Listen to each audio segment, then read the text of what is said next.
There was a time on earth when wickedness walked openly among men, when evil was not whispered in corners but carried like a badge of honor.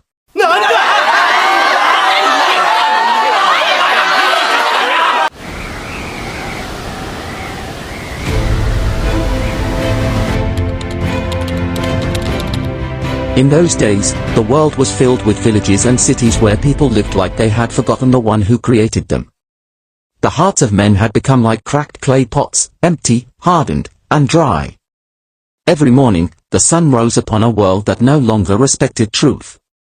Every evening, the moon watched the deeds of men and wondered how deep their corruption could go. It was a world drifting toward destruction, though the people did not see it. In the outskirts of the great region of Aroba, a man named Lamech rose with violence in his heart. He gathered young, strong men, warriors with leather bands on their arms, and marched to the farm of an innocent man called Toby. Toby was gentle, slow to anger, and the land he farmed belonged to his ancestors. But Lamech wanted the land because it was fertile and close to a flowing river. The attack came before sunrise. Toby was dragged out of his hut, beaten with sticks, and thrown, body and soul, into a wooden cage built for cattle. His cries broke through the trees, but no one answered. The villagers watched from far away, hiding behind doors, pretending their eyes were blind. Lamech stood proudly, the new owner of what was not his. He laughed loudly as Toby wept inside the cage, the humiliation heavier than chains. In another part of the land, two brothers, Sinew and Phi, walked to a trading ground. They had grown up eating from the same bowl, sleeping on the same mat, playing under the same mango tree. But greed had eaten Sinew's heart. When traders from a distant territory offered him gold and cattle in exchange for a strong young man, Sinew pointed at his own brother. Phi was bound in ropes and dragged away, screaming his brother's name. Sinew counted the gold, his eyes shining brighter than the coins. He returned home with wealth and a smile, pretending nothing had happened. He slept well that night. He did not know that the heavens watched in silence. As the world grew darker, the young women of many villages began to live without caution or wisdom. When night came, the markets turned into dancing grounds. Drums beat violently, and the girls danced with strange men whose faces were hidden by masks. Their parents wept, but no one listened. "Life is short," the girls shouted, "let us enjoy ourselves." Their laughter echoed into the night. The drums rose higher. And the earth itself seemed tired of their ways. But the worst story came from a small town by the hills of Zephira. A poor man named Gonsi, desperate for favor, agreed to give all his daughters, 3 young girls, to a wicked chief known for cruelty. The chief had beaten women, stolen farmlands, and shed innocent blood, yet the people bowed to him because he had power and warriors. On the day the girls were to be given away, the entire village gathered with drums and clapping. They rejoiced over wickedness as if celebrating righteousness. All except one man. Noah. The town square of Zephira was restless that afternoon. The sun burned like a molten drum hanging low in the sky, and the people gathered in large circles, beating talking drums and stamping their feet on the dusty ground.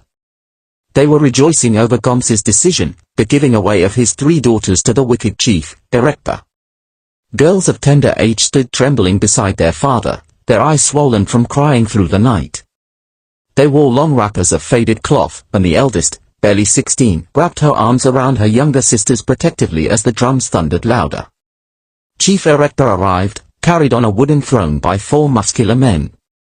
He was tall and broad, with a leopard skin garment thrown carelessly over his shoulder. His face bore the expression of a man who feared nothing, neither God nor man. As he stepped down from the throne, the crowd cheered wildly, praising him as though he were doing something noble. But Noah stood among them, quietly watching. He was a man different from the rest, calm in spirit, gentle in speech, yet fierce in truth. His beard was graying at the ends, his eyes deep and steady, and his presence carried a peace that made even children draw close to him. He lived simply, farmed honestly, prayed sincerely, and walked humbly. His 3 sons and their wives respected him, and his wife, Naamah, was known for her kindness. While others celebrated wickedness, Noah's heart trembled with sorrow. He watched the trembling daughters, he watched their father's downcast eyes, he watched the wicked chief stretch out his hand as though claiming spoils from a defeated village. And he could not hold back any longer. Slowly, he stepped into the middle of the gathering. The drums stopped. The people murmured, puzzled. Chief Erector glared at him. "Why does this old man block my path?" he asked with a sneer. Noah lifted his voice, not with anger, but with quiet strength that cut through the noise. "Do not do this," he said, turning toward Gonsi. "Your daughters are not goats to be traded. They are children of the Most High, and their tears are heard in heaven." Murmurs spread. Some scoffed. Some laughed. A few shifted uneasily. Noah then faced the chief. "Erector, you have done evil in this land. Taking these innocent girls will only bring more darkness. Let them go." The chief's eyes narrowed, his face tightening with insult. "And who are you to speak to me? Noah the holy farmer? Noah the dreamer? Old man, mind your house." The crowd burst into laughter, some pointing at Noah mockingly. But Noah did not step aside. He raised his voice again, firm and clear. "Wickedness has become your pride, and the city has followed your path. But I tell you this, the earth cannot continue like this. A day of judgment will come upon all who do violence and corruption." The people hissed and shouted at him. "Enough from this man. Go home, Noah. You always talk about righteousness, leave us." The youngest daughter ran toward Noah, clinging to his garment, weeping.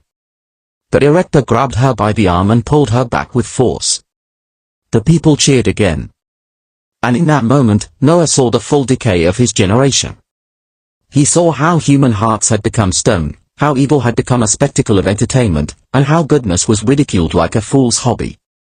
With sadness heavy in his steps, Noah turned away and walked home through the dusty road. His heart was broken, not because they mocked him, but because he could feel the sorrow of God himself pressing upon his spirit. That evening, Noah knelt behind his house under the fading light. He prayed silently. "Lord, the world has turned away from you. Violence fills every corner. Those who should protect are hurting. Those who should judge fairly celebrate evil. Father, what will become of us?" Night came gently, wrapping the land in silence. The moon rose high, glowing like a silver calabash in the sky. Noah lay on his mat, weary from sorrow. The wind grew still. The air thickened with a holy weight. And then, the heavens opened. A deep, thunder-like voice filled the dream world where Noah stood barefoot on a plain of glowing light. "Noah," the voice called, shaking the earth beneath him. "Yes, Lord," Noah replied, trembling. "The world has chosen wickedness. Violence has corrupted every heart. I will cleanse the earth with a flood of waters. Everything with breath will perish." Noah fell to his knees, overwhelmed. But the voice continued, strong yet full of compassion. "But you, Noah, have found favor in my sight. Your heart is pure in a generation that has forgotten me. Therefore, arise. Build an ark." And a vision unfolded. A massive structure. A floating house. 3 levels high. Rooms upon rooms. Made of strong gopher wood. Coated inside and out with pitch. A single window. And one great door. The voice gave him exact measurements, exact instructions, exact purpose. "You and your family will enter it. 2 of every living creature will come to you. Do all I command you." The light grew brighter. The dream vibrated. Noah clutched his chest in awe. And then the voice spoke the final words. "The time of mercy is short. Prepare, Noah. For a great flood is coming." The dream shattered like wind-blown glass. Noah woke up gripping the edge of his mat, sweat covering his body, dawn rising slowly outside. The world was still asleep. But Noah was wide awake. Because he had heard the voice of God. The morning after the dream, Noah rose before the sun appeared. The sky was still grey, holding the last breath of night, and a thin mist crawled across the compound like a restless spirit. Noah stepped outside quietly, his hands trembling, not with fear, but with the weight of the instruction he had received. He looked at the trees around him, tall Iroko, wide mahogany, and ancient gopher wood trees standing proud as though waiting for their destiny. The message of God replayed in his mind like a drumbeat. Build an ark. Build it exactly as I have shown you. For a flood is coming. Noah breathed deeply. He knew what he must do. He took his axe, a simple tool passed down from his father, and approached the first gopher wood tree. The bark was thick, the trunk wide, and its shadow stretched long on the earth. Noah placed his hand on it gently, almost like a farewell embrace. Then he swung the axe. Thud. Leaves fell. Birds scattered. The forest seemed to pause. He struck again. Thud. The sound echoed across the hills of Zephira, loud enough for distant farmers to hear. By the third strike, voices approached from the footpath. Look at this old man, one man shouted, laughing. Noah has finally lost his senses. Another shouted, instead of farming with his sons, see him cutting trees like someone possessed. Noah did not argue. He did not explain. He did not rebuke. He simply continued cutting. Thud. Thud. Thud. More people gathered. Children pointed and whispered. Women shook their heads. But Noah worked as though the earth itself depended on it. By midday, the first tree fell with a thunderous crash that sent dust rising into the air like smoke from an altar. Noah looked at it calmly. It was the first of many. By the next day, Noah's sons, Shem, Ham, and Japheth, joined him. They trusted their father, and they had also sensed that something greater than human understanding was unfolding. Together they measured planks, stripped bark, carried enormous logs, and mapped out the ground where the ark would stand, a structure so large the villagers wondered if Noah planned to build a palace. Crowds gathered daily. Some laughed until their stomachs hurt. Some brought stools just to sit and watch the madness. Some shouted curses. Some spread tales around the land. Noah is building a giant coffin. Noah believes rain will swallow mountains. Noah wants to float in the sky like a bird. But every insult only echoed off the wood and disappeared into the wind. Noah kept working. Because he knew. Every morning, before swinging his axe, Noah stood upon a large stone and addressed the people. His voice carried a strange authority, the kind that pierced through noise even when no one respected him. People of Zephira, he announced, turn away from wickedness. The earth is filled with violence, and God will cleanse it. A flood is coming, waters that will cover everything. The crowd roared with laughter. What flood? We have never seen such a thing. This old man should rest before he dies of foolishness. But Noah continued. The ark is mercy. Enter it when the time comes. Do not harden your hearts. A woman shouted, even if water falls from the sky, will we drown like goats? Nonsense. The men slapped their thighs, laughing. But Noah's sons saw something the others did not see, how their father's eyes often filled with sorrow, not anger. They saw how his hands trembled when he warned the people, how deeply he wished they would listen. Weeks passed, then months. The ark began to rise like a sleeping giant awakening from the earth. Its massive ribs of wood curved like the bones of a great fish. Its frame blocked the sunlight from the eastern side of Noah's compound. From a distance, it looked like a small mountain under construction. Children ran around it playing hide and seek. Men climbed ladders just to mock and then jumped down again laughing. Women peered in, gossiping. What will he do with this huge wooden house? Is he planning to move the entire village into it? Or is he keeping animals there? Whenever they asked, Noah answered with the same quiet firmness. It is an ark. A refuge from the flood that is coming. They always walked away shaking their heads. The chief, Erekba, once visited with his guards. He stood at the base of the structure, arms folded, mocking smile on his face. Noah, he said loudly, you could have used this strength to be my advisor. Instead, you waste your days with wood. Noah replied calmly, I serve the king who is above every chief. His word is greater than the laws of men. The guards murmured in disapproval, but Erekpa only laughed. May your wood carry you to the sky, old man. When rain comes, come to me, I will shelter you. Noah simply bowed and returned to his work.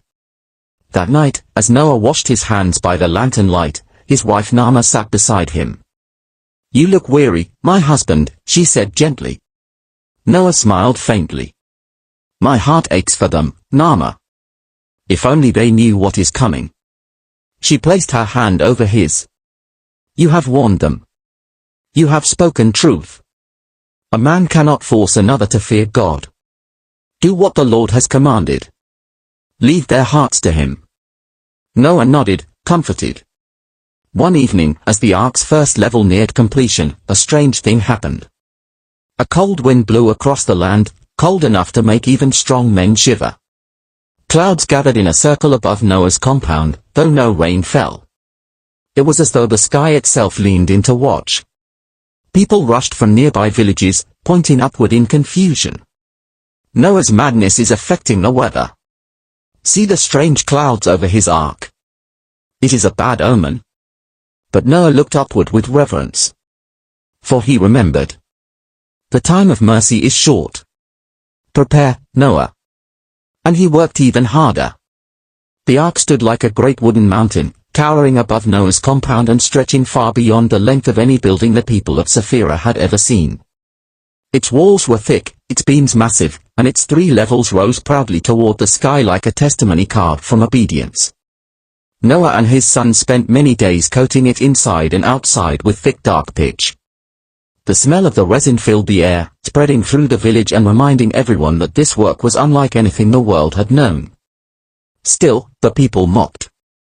Still, they doubted. Still, they sinned without pause. But the days of ignorance were drawing to a close. It began quietly one morning, too quietly. The birds stopped singing. The breeze stopped blowing. The sky stood still, heavy as though holding its breath. Then, from the far ends of the eastern forest, a sound rose like distant thunder.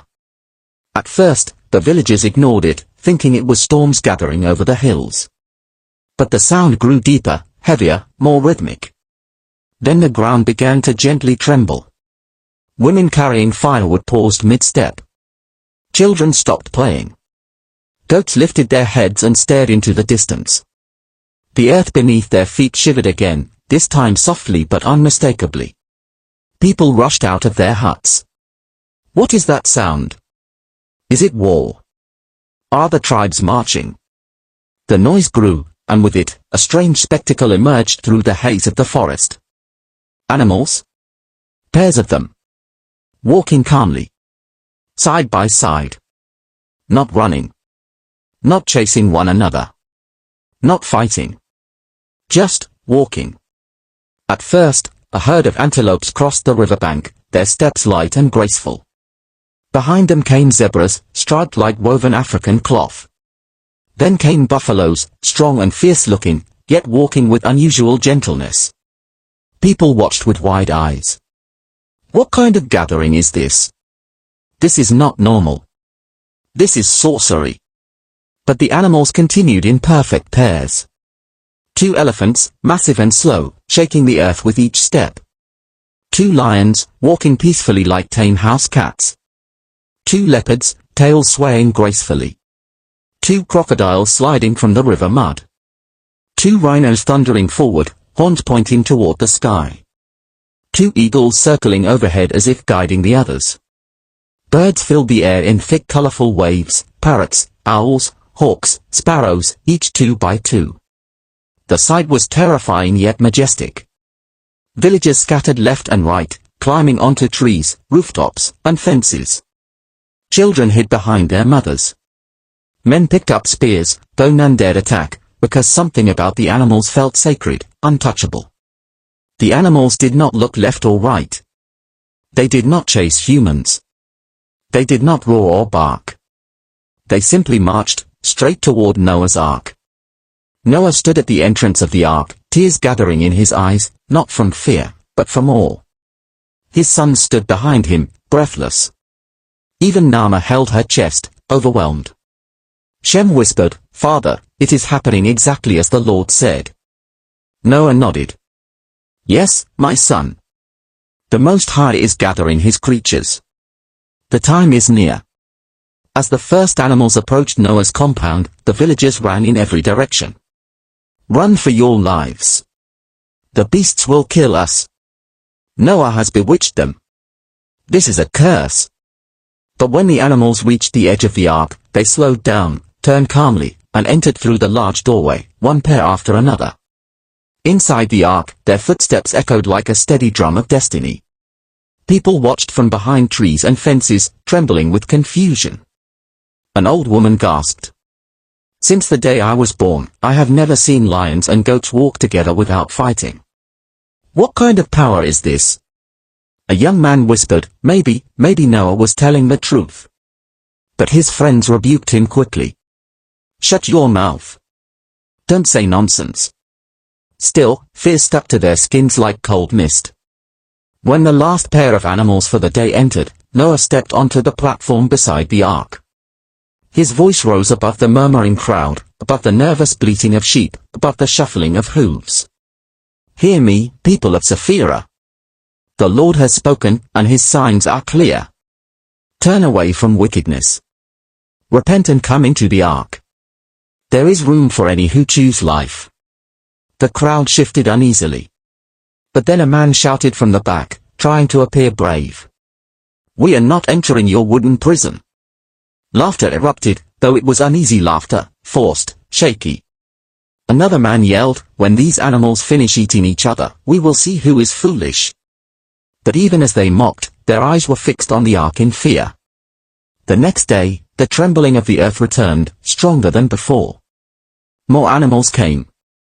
2 camels, swaying side to side. 2 gorillas beating their chests softly.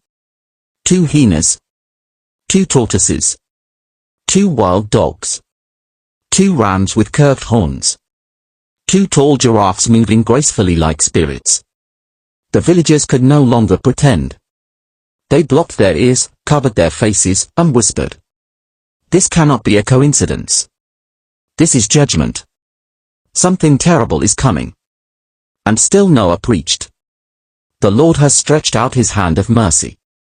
Enter the ark while the door is open." But their pride was stronger than wisdom. As the sun set behind the ark's massive frame, painting the sky with orange fire, Noah stood alone before the doorway.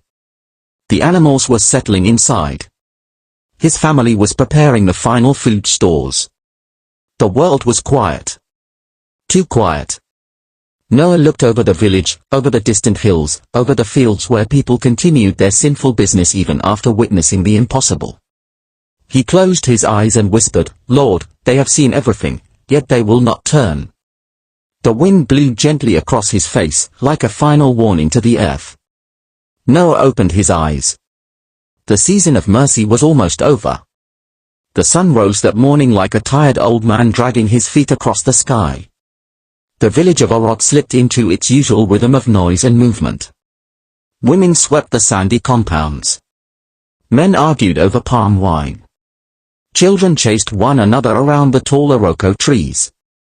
Life moved as if nothing unusual was happening, yet the ark stood in the distance like an unspoken prophecy carved in wood. For months Noah had worked, sweating under the scorching heat, shaping timber the way a sculptor shapes destiny. The ark towered above the land, wide and long, with beams that gleamed whenever light touched them. People passed it daily, shaking their heads, laughing, or clicking their tongues in pity. Old age has scattered his senses, they whispered. Rain? Flood? Such has never happened since our ancestors walked this land. Some even spat on the ground in front of the ark, as if the soil itself should reject Noah's work. Still, Noah labored. His sons, Shem, Ham, and Japheth, worked beside him, their backs firm, their hands blistered. His wife and daughters-in-law cooked for them, encouraging them with quiet presence. Together, they formed a small island of faith in a sea of wickedness. But on this day, something shifted. The usual morning breeze felt heavy, as though carrying messages from heaven.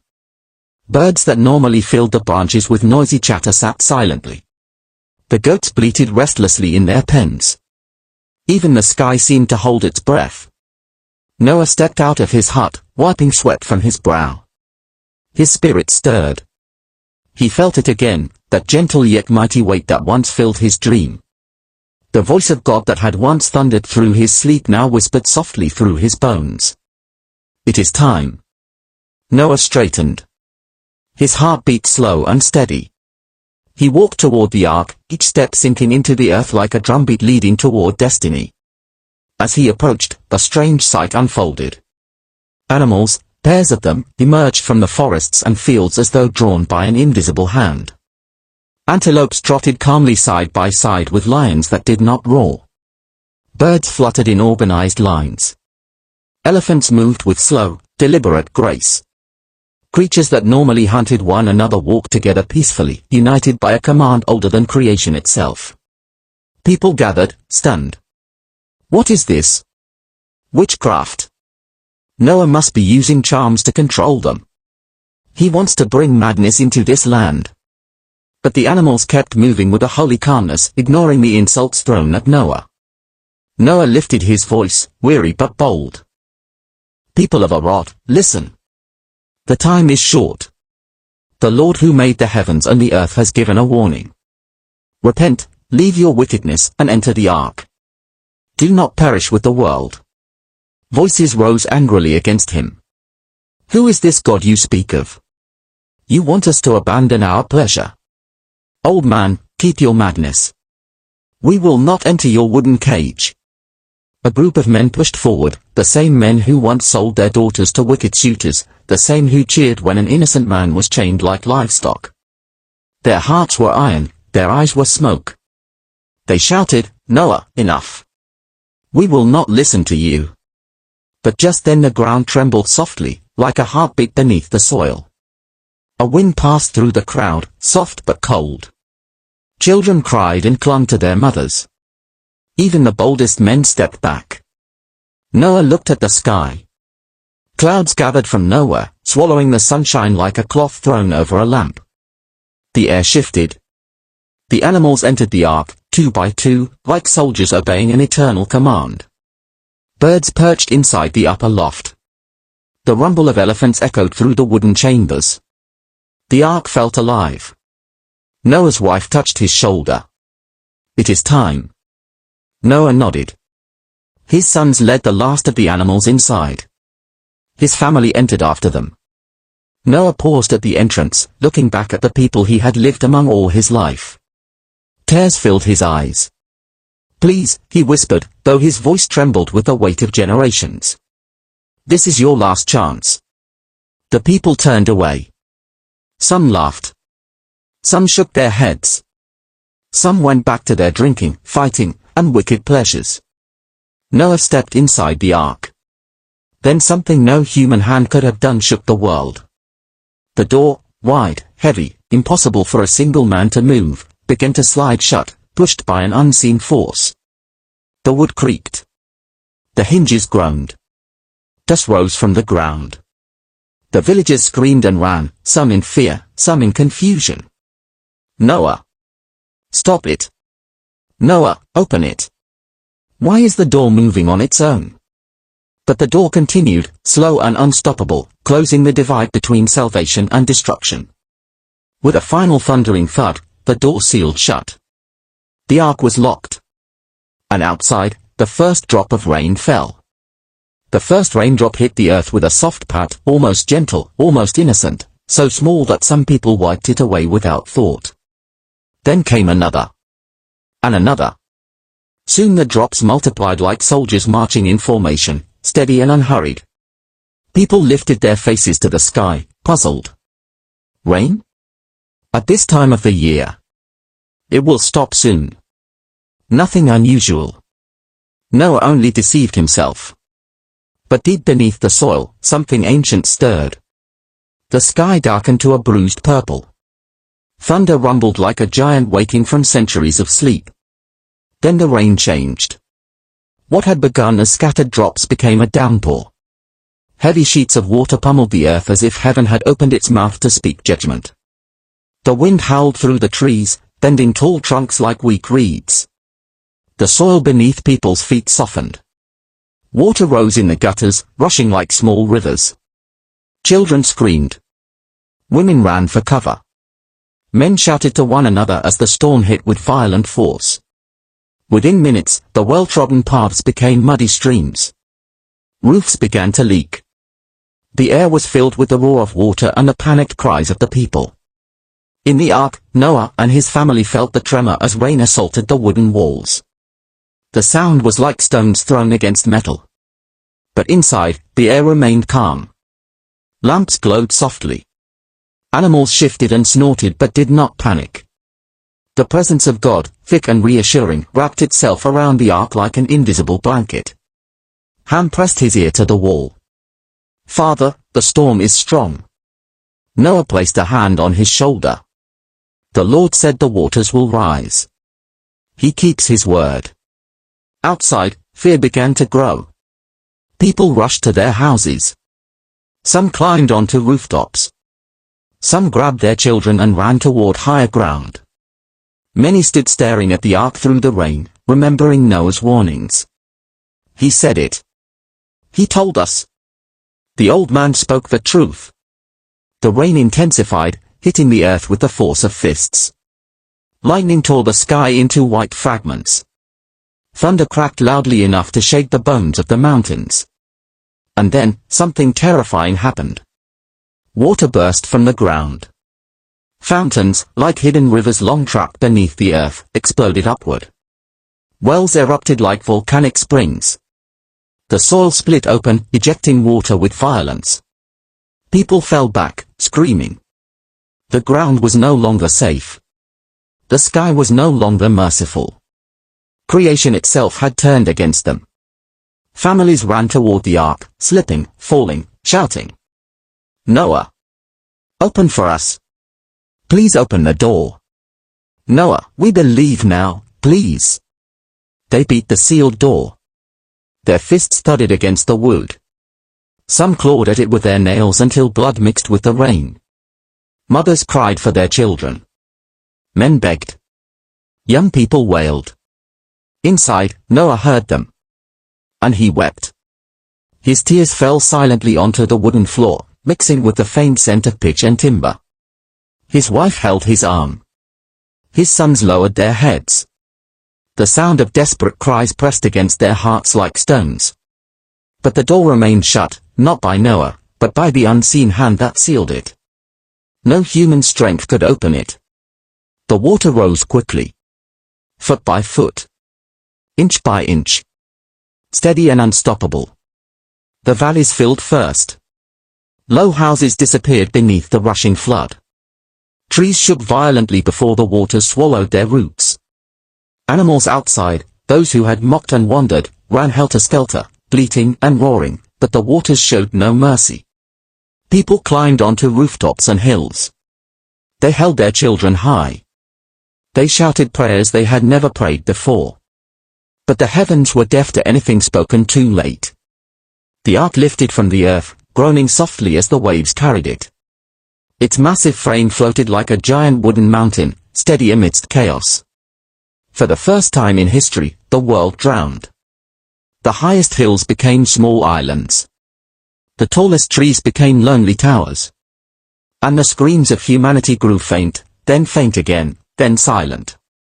The waters continued to rise. And inside the ark, Noah bowed his head, knowing that judgment had run its full course. Yet even in the midst of that destruction, he whispered, "Lord, your mercy endures forever." The world beneath the ark had disappeared. What once held life, villages, farms, markets, forests, laughter, wickedness, was now buried under a restless, endless sea. The horizon stretched in every direction, water touching water, sky kissing the waves. Nothing remained but the ark, drifting like a lone survivor on a vast graveyard. Inside, a deep stillness settled. The animals, though many, moved with an unnatural peace. Lions sat quietly. Birds perched without fear. Even the restless goats behaved as though touched by a calming hand. Noah's family tended them carefully, feeding, cleaning, and soothing them when the thunder growled outside. Day blended into night. Night blended into day. Rain pounded the ark without mercy, as if heaven's tears were determined to wash the earth clean. The sound became a constant companion, drumming, roaring, whispering, weeping. Sometimes it came like stones thrown from the sky. Other times it fell like soft sobs. But it never stopped. On the seventh day, Shem looked out through a small window slit. His voice trembled. "Father, I cannot see land anywhere. Only water." Noah came beside him, placing a hand on his shoulder. "The Lord said the waters will cover everything. All we do now is trust." But trust was not always easy. Some nights the ark tilted violently as waves rose like angry mountains. The entire structure creaked and groaned. Noah's daughters-in-law gathered trembling in one corner. Ham steadied a lamp as it threatened to fall. Japheth tightened ropes and strengthened beams, fearing something might give way. Each stormy moment was a reminder that they were not in control, their lives were held by unseen hands. Yet, in the midst of fear, the ark never broke. It never cracked. It never sank. The very thing people mocked had become the womb of survival. And as the days passed, God's peace filled the ark like warm light. By the 20th day, the rain changed its rhythm. It no longer crashed violently, it fell with slow heaviness, like a tired sky releasing its final drops. The thunder ceased. Lightning grew faint. By the 30th day, only the steady trickle remained. By the 40th day, the last raindrop fell and disappeared into the great, churning waters. The family stood together inside the ark, listening. Silence. The loudest silence they had ever heard. No more thunder. No more pounding. No more screams from the outside world. Only the sound of water gently brushing the ark's sides, like a whisper of comfort. Noah closed his eyes. "Lord, the rain has stopped." His wife exhaled deeply, tears gathering. Then perhaps, the worst has passed. But Noah knew something the others did not say aloud. Even though the sky had quieted, the earth was still swallowed. Everything they once knew, their homes, their neighbors, their fields, was gone. The world had been erased. Now they drifted over a blank canvas, waiting for God to draw again. On the 41st morning, Noah climbed to the upper hatch and pushed it open. Cool air rushed in. A fresh wind danced across the waters, rippling the surface as though carrying a promise. He stared out at the vast ocean stretching endlessly before him. "Lord," he whispered, "when will the earth breathe again?" But the answer did not come, not yet. Instead, a steady wind blew, blowing day and night, beginning the slow, patient work of drying the face of the deep. The ark drifted. The waters began their slow retreat. God was preparing the world for a new beginning. Days turned into weeks and the ark continued to drift on the endless waters as the world beneath slowly transformed. The storms were gone, the sky was calm, and the wind blew faithfully across the face of the deep. But still, no land could be seen. Noah watched the horizon every morning. Every dawn. Every dusk. His eyes searched for anything, mountain tops, tree tips, dry soil, even a stray leaf. But all he saw was the same unbroken stretch of water. Inside the ark, life moved in small, quiet routines. Noah's family fed the animals, repaired feeding troughs, cleaned the walkways, collected rainwater from storage, and prayed together. They found comfort in the daily tasks, but a question lingered in every heart. When will the Lord let us out? One morning, after many weeks had passed since the rain stopped, Noah opened the upper window. A breeze brushed his face. The smell of sea and wet air filled his senses.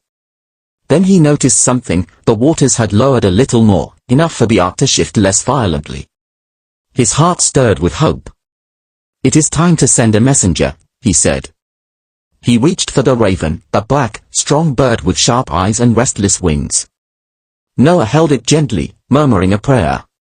"Fly over the waters. See what the Lord has done." He released it. The raven soared into the open sky, flapping hard, cutting through the wind.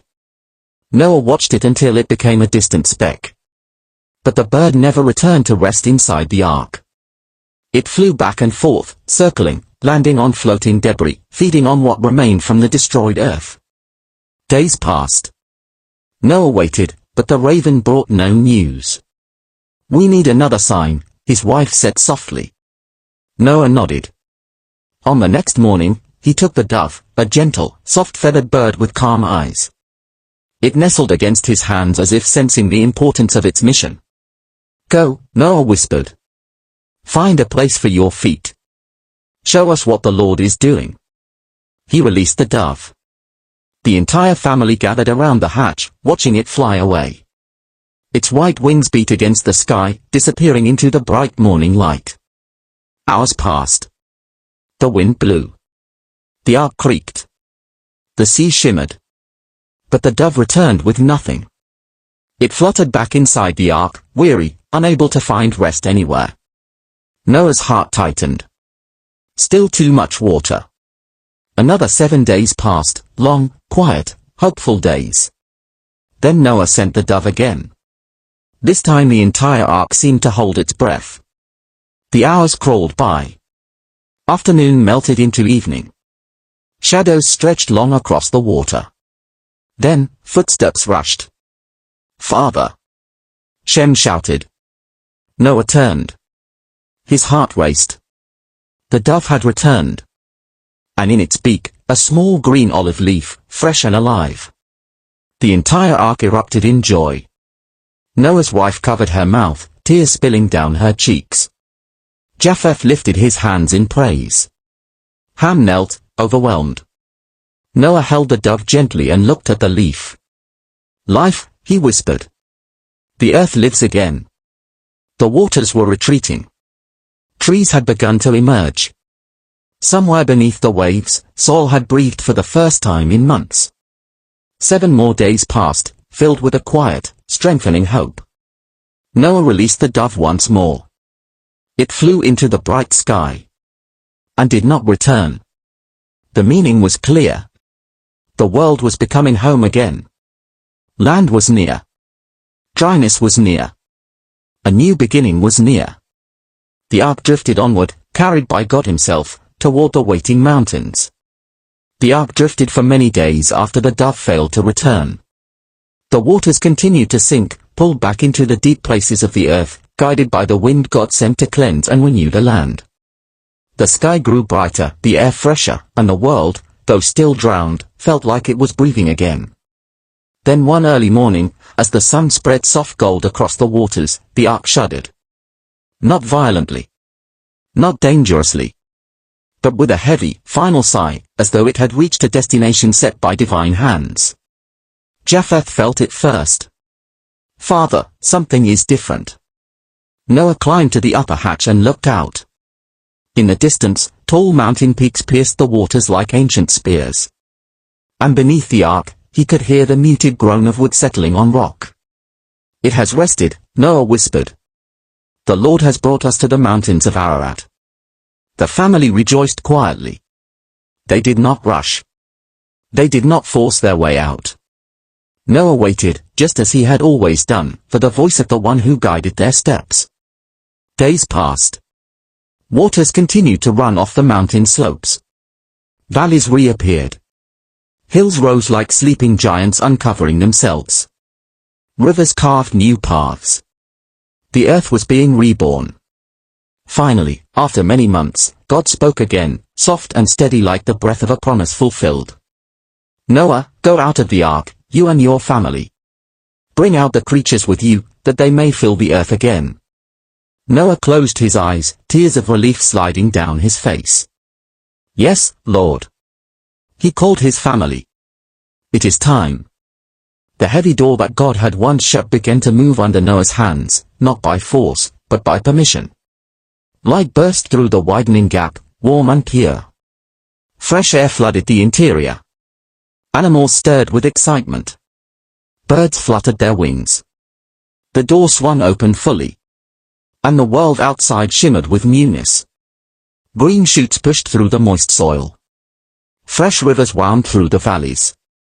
The sky looked washed, younger, as if newly stretched upon its frame. Trees that survived stood with renewed leaves glistening under the sun. The earth had been cleansed. Noah stepped out first, his bare feet touching new ground.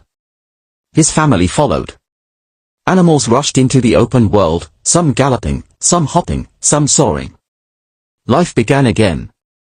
Noah kneeled. He gathered stones and built an altar.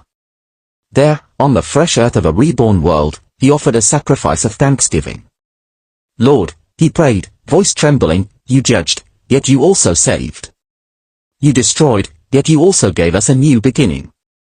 And God answered with a promise that stretched across the sky, the rainbow, painted in radiant arcs of gold, red, violet, and blue. This sign, God declared, will remain forever. Never again will a flood destroy all life. The family stood in awe beneath the colors of mercy, knowing they were alive only because they believed. Only because they entered the ark. Only because they listened. Only because they obeyed. The world had ended. And begun again. Generations passed. Noah's sons had children. Children had grandchildren. The earth filled again. Life spread across the land and seas. But just as in the days before the flood, the hearts of men slowly drifted away from God. Wickedness rose again. Greed, violence, betrayal, immorality, cruelty, all the darkness that drowned the first world began to creep into the second. Humanity forgot. But God did not. Many ages later, a man stood on the dusty roads of Israel. He spoke with authority. He healed the sick. He raised the dead. He cast out demons. Crowds followed him. His voice shook mountains. His compassion melted hardened hearts. His name was Jesus. And one day, he looked at the people and said, "As it was in the days of Noah, so shall it be when the Son of Man comes." People paused. Eyes widened. Hearts trembled. Because they knew the story. They knew the flood. They knew the judgment. They knew the ark. They knew the mercy. They knew that only those inside were saved. Jesus continued. In Noah's day, people ate and drank, they married and were given in marriage, they lived carelessly until the flood came, and swept them all away. So shall it be again. The message was clear. Another judgment is coming. But another ark has been provided. Not made of wood. Not floating on water. Not sealed with pitch. This ark is a person.